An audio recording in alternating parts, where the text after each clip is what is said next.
Hola, muy buenos días. Es jueves 18 de diciembre del 2025 y le estoy dando la bienvenida una vez más a este espacio que está diseñado para tratar temáticas referentes a cómo podemos ir tomando la necesaria conciencia de que hay una facultad, hay una naturaleza profunda en nosotros que debemos desarrollar si es que queremos completarnos como seres humanos y dejar un poco de funcionar a la manera automática de los animales. Y esa capacidad o facultad o potencialidad es la de la espiritualidad, o sea, en la toma de conciencia de lo que es la existencia en sí misma, más allá de sus manifestaciones, más allá de sus limitaciones, y la cual tiene implícita a la potencialidad indescriptible del amor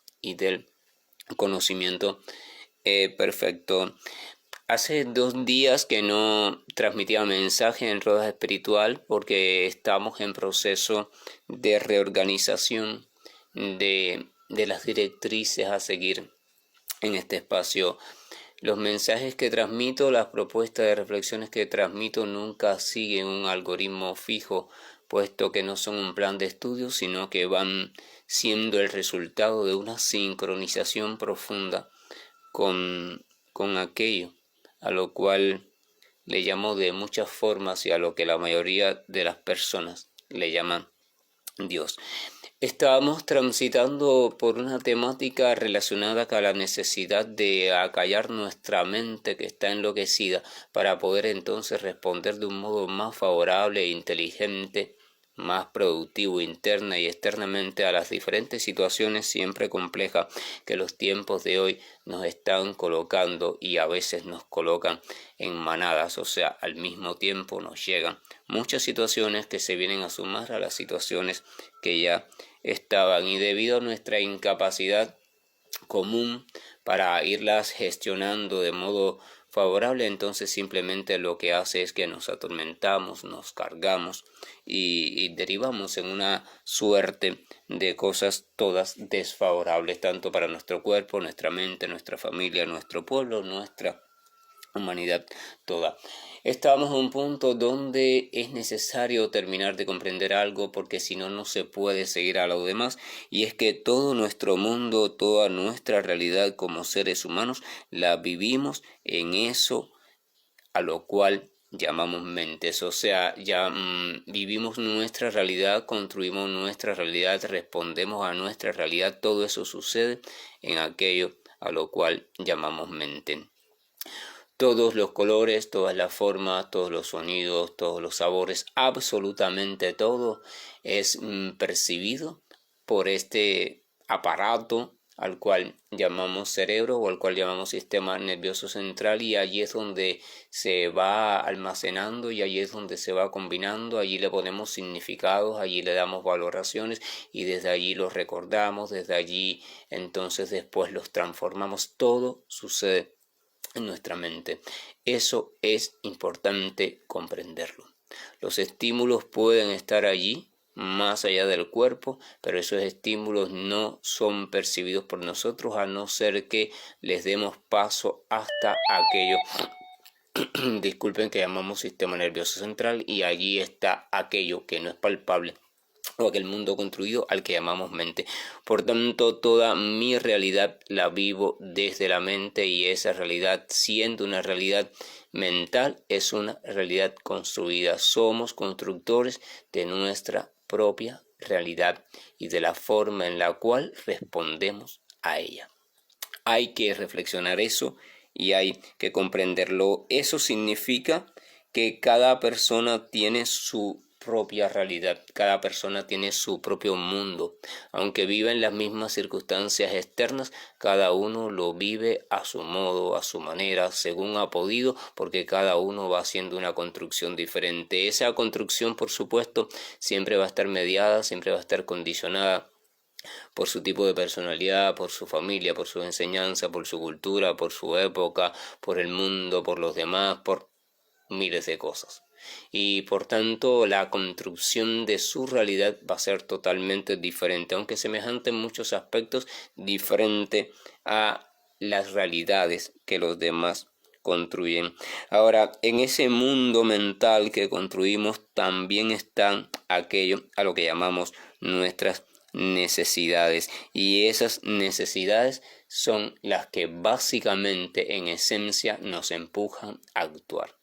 En una etapa de madurez humana ya actuamos por otras cuestiones, pero en una etapa primaria actuamos impulsado por las necesidades, así como todos los animales actúan impulsados por las necesidades. Lo único que el ser humano tiene las necesidades básicas y las necesidades que le va añadiendo por sus cuestiones de buscar comodidad, fama, esto, aquello, etcétera, sobre lo cual no vamos a hablar ahora. Ahora, ¿qué pasa con esta cuestión? Los animales no pueden escoger cómo actuar frente a una necesidad o situación en específica, porque en el caso de los animales ya ellos traen en sus genes, o sea, genéticamente, el comportamiento que tienen que asumir en cada caso.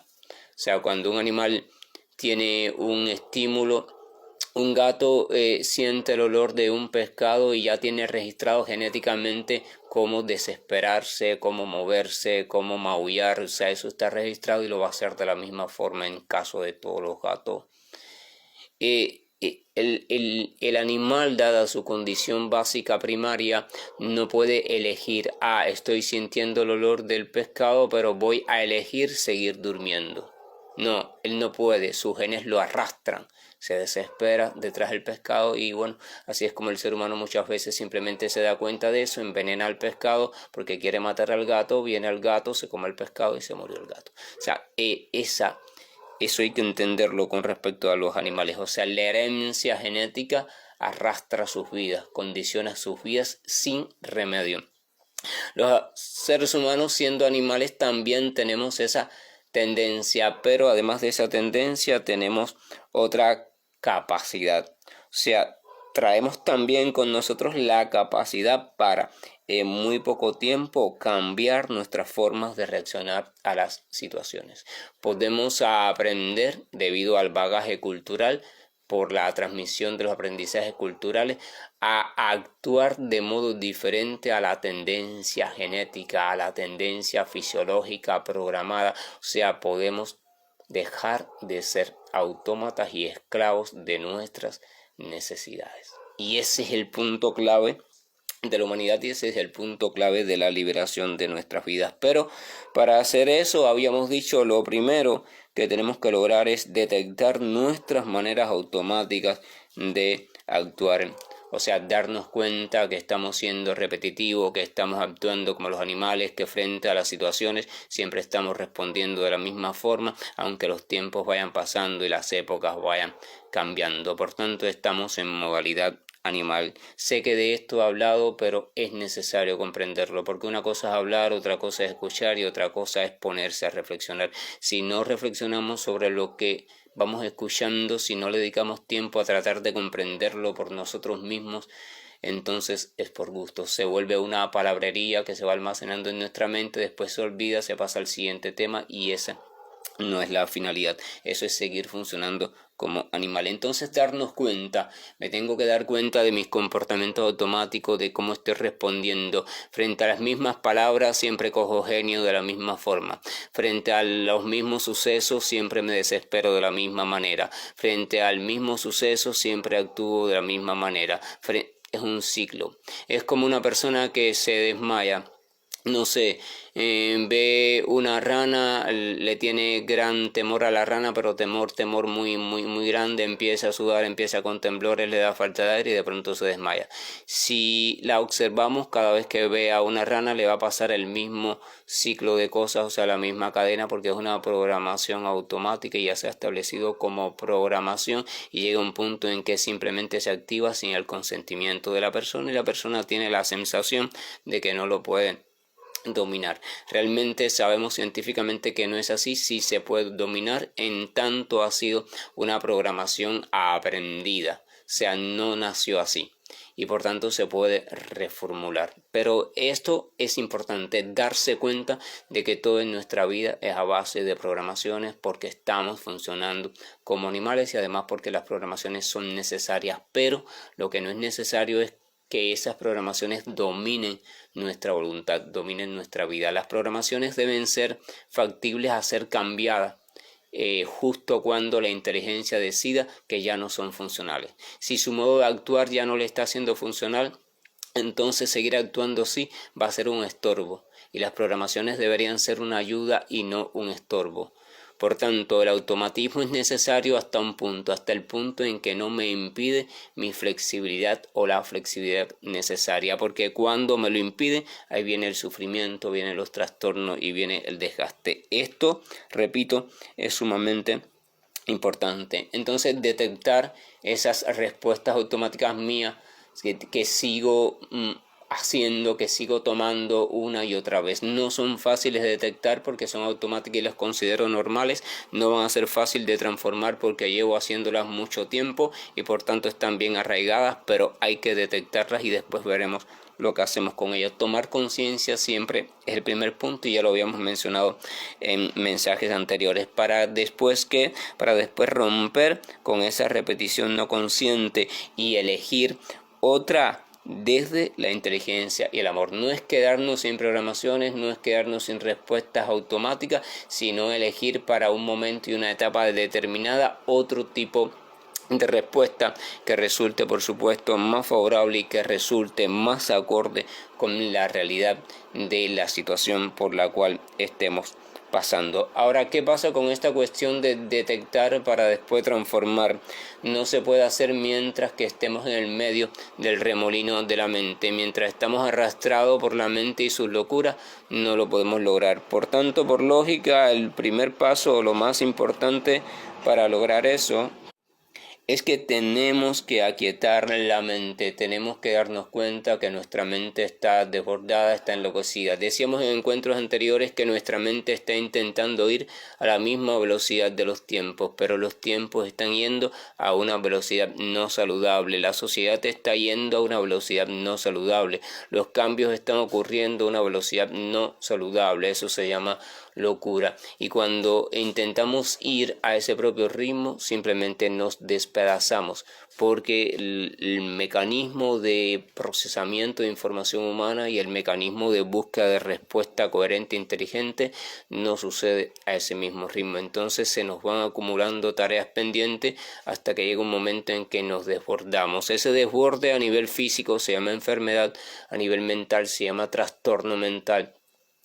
Y entonces en cualquiera de los dos casos es siempre fatal y es causa de sufrimiento en cualquier forma de muestra o en cualquier forma de expresión. Entonces tengo que aquietar mi locura mental. Fíjense que es una cadena de pensamiento lógico. O sea, los animales son arrastrados por sus genes, pero yo soy un ser humano, tengo la capacidad de decidir, pero esa capacidad la he sacrificado en función de programaciones automáticas que vengo repitiendo, pero no me doy cuenta de ellas. Tengo que darme cuenta de ello, tengo que darme cuenta de lo nocivos que son y después entonces tengo que transformarlas, pero para darme cuenta y transformarlas tengo que aquietar la mente, pues de la mente alocada no puedo percibir la locura de la propia mente, así como un loco no puede darse cuenta de que está loco. Entonces aquietar la mente, de eso también habíamos hablado. Simplemente estoy recontando y reorganizando de nuevo las ideas para que veamos todo el proceso lógico. Ahora, ¿qué pasa? Si echamos un vistazo a lo largo de la historia a las diferentes sociedades y culturas que se han dado cuenta de este problema y han tratado de solucionarlo, vamos a encontrarnos que el hombre, el ser humano, ha tomado tres grandes caminos, tres grandes metodologías, ha diseñado para este logro de silenciar y de aquietar toda la locura interno, sea el silenciamiento, el un poco independizarse de todo eso para poder observarse a sí mismo y transformar todo aquello que le está haciendo nocivo. Pero antes de entrar en esas tres grandes propuestas, ¿por qué estas tres grandes propuestas son importantes? Porque en uno de los últimos encuentros les habían dicho que una de las formas, por ejemplo, de silenciar la locura mental era situar la atención en algo que no implicara pensamiento, o sea, en algo que estuviera libre de toda significación y simplemente absorberse en esa atención consciente. Podría ser la respiración, podría ser un sonido específico que no me trajese ningún recuerdo específico, podría ser una acción simple que no trajese ningún significado mental, cuestiones así. Pero eso fue un breve bosquejo. Hoy vamos a ir entrando en una temática de tres grandes metodologías para lograr ese silenciamiento y cada persona va a poder ir escogiendo una y adentrarse en ella, o al menos quien quiera hacerlo. Entonces, para eso tendremos que aprender de nuestros antepasados, tendremos que preguntarnos cómo lo hicieron los seres humanos anteriores, las grandes culturas que eran más estables, que se dedicaron más tiempo a esto, que vivían en una época más tranquila y que tuvieron más condiciones para pensar en este asunto tan importante. Primero tenemos que comprender tres cosas básicas, o sea, cuando analizamos la estructura de la personalidad humana, vemos que en su base hay dos cuestiones, la cuestión afectiva y lo cognitivo. Lo cognitivo se refiere a la percepción y el procesamiento de toda la información, incluye desde las sensaciones que usted siente por los sentidos hasta su capacidad de atención, su capacidad de memoria, incluye la inteligencia, incluye el proceso de pensamiento que ya es más complejo, o sea, incluye todo lo que le da a las cosas un significado, una identidad, una etiqueta, una clasificación. Eso es lo cognitivo. Lo afectivo implica la valoración que le concedemos a las cosas, lo que significa no desde el punto de vista conceptual, sino desde el punto de vista de los sentimientos, del valor que tiene la cuestión en sí para nosotros. Y esas dos cosas, por supuesto, están traducidas o se pueden percibir a través de la acción, el tercer elemento. Por tanto, la acción o la conducta ya visible, la acción como tal, la percepción y la sensación desde el punto de vista de lo afectivo, y ahí los tres componentes. Esas tres potencialidades humanas están presentes en la vida humana en todo momento, aunque siempre una está predominando generalmente por encima de la otra. Por ejemplo, hay personas que son más dadas a la acción, son dominadas por la acción, aún sin pensarlo mucho, aún sin tener ninguna sensación profunda. Otras son más dadas al sentimiento y otras son más dadas al pensar, al entender, al procesar información. Esto quiere decir que estas tres potencialidades raramente están en equilibrio. Es muy difícil encontrar una persona que sea equilibrada en cuanto a acción, pensamiento y sentimiento profundo. Casi siempre va a haber un predominio y este predominio va a estar determinado por varios factores. Ahora, ¿qué sí va a pasar siempre?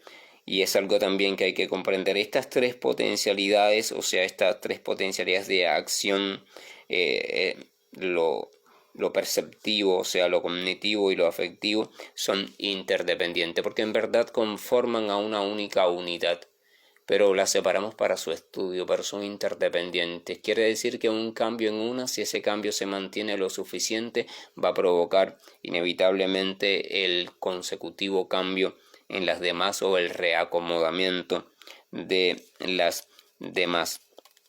Si cambio mi actuar y poco a poco lo mantengo en ese nuevo actuar, entonces mi pensar va a terminar por cambiar y mi sentir también va a terminar por cambiar, y eso lo puede comprobar cualquiera, incluso en su propia vida pueden ver cómo es así. Como el comenzar a hacer una cosa específica de forma diferente va cambiando mi forma de ver esas cosas, de percibirla, y va cambiando también el sentimiento o la valoración que yo desarrollo acerca de esa cosa. Si cambio mi pensar y por tanto mi modo de ver una situación específica, entonces después mi actuar, mi forma de responder a esa situación, mi forma de sentirla, de valorarla también va a cambiar. Y por supuesto, si cambio mi sentir, si mi sentir frente a algo o alguien cambia, entonces mi actuar frente a ese mismo algo o alguien y mi forma de ver a ese mismo alguien o a ese mismo algo también va a cambiar. Pero ¿por qué esto es importante? ¿Por qué es importante entender esto? Porque eso significa que no tengo que intentar cambiarlo todo de una vez. Y porque cambiarlo todo de una vez es una cosa muy difícil. Cambiar mi sentir, cambiar mi forma de percepción y cambiar mi actuar al mismo tiempo es una cosa muy difícil, y aquel que lo intente casi siempre se va a frustrar. Pero volvamos a nuestros antepasados. Los 3 modos que fueron tomando para cambiar sus vidas, entonces estaban centrados en una de estas 3 potencialidades. La meta era simplemente una, o sea, desarrollar una de esas potencialidades silenciando a la mente y sus necesidades egoístas, es decir, desarrollar una de esas potencialidades, centrarse en el ejercicio de solo una, sin que el yo y sus cuestiones intervinieran. Esto significa que un camino de práctica se centraba en la acción, la simple acción sin que el yo interviniera, ni sus cuestiones. Otra se centraba en el sentir, en el sentimiento, y otros se centraron en el percibir. Los 3 caminos funcionaban, pero los 3 eran diferentes, puestos que estaban dedicados a personalidades que estuvieran dominadas por uno de los 3. Los dados a la acción se iban por el camino de esa acción, los dados al pensamiento por el camino de ese percibir, y los dados al sentimiento por el camino de ese sentir. Ahora, ¿qué pasa cuando hago una de estas 3 cosas sin dejar que mi yo, que mis peculiaridades, que mis cuestiones, que mis recuerdos, ¿verdad?, que mis intereses, que mis criterios se entrometan en este ejercicio? ¿Qué pasa cuando yo me dedico simplemente a hacer sin ser guiado por mis necesidades, por mis búsquedas, mis ambiciones, por nada? ¿Qué pasa cuando me dedico a percibir sin dejar que mi etiquetar las cosas, interpretar las cosas se meta en el medio? ¿Qué pasa cuando me dedico al sentir, cuando ya yo no soy el centro de mis sentimientos, sino que es otra cosa el centro de mi sentimiento? Entonces lo que sucede es lo siguiente: la acción ya no busca nada, se convierte en simple acción, en hacer por el simple hecho de hacer. Un hacer que no busca ningún beneficio, un hacer que no quiere regresar con las manos llenas, que no quiere un resultado, es simplemente el hacer en sí mismo y el valor que tiene el simple hacer. El percibir, cuando lo hago desde no dejar que mi yo se intrometa, se convierte en una simple contemplación de la cosa en sí misma. Si miro un arco iris, ya no dejo que la mente diga es un arco iris, o son colores, o es la luz que se refracta. No, eso no me interesa. Simplemente veo lo que hay, una serie de gamas. Hay diferentes cromatismos y en ese cromatismo me quedo. No clasifico, no critico, no cuestiono. Eso pasa con el pensar y el percibir cuando no dejo que el yo y sus arrastres se entrometan. Y en el caso del sentir, el sentir, cuando el yo no se entromete, se convierte en devoción, porque es un sentir pleno que se vuelca hacia otro o hacia lo otro a plenitud. O sea, no hay ya cuestión mía, no hay nada que provenga de mí, sino que todo es para lo otro o para el otro. Entonces, de estos 3 caminos, de estas 3 grandes formas, vamos a estar hablando en los próximos encuentros, deteniéndonos en cada una por separado, para que cada persona, cada oyente que así lo desee, pueda escoger una y encaminarse en ese sentido para ir silenciando su mente, su yo, sus necesidades y locuras internas, y poder revisar y reorganizar su propia vida y dar un paso más hacia la humanidad y la conciencia espiritual. Que el amor y la gracia de nuestro Señor nos acompañe. Tengamos todos un buen día y bendiciones.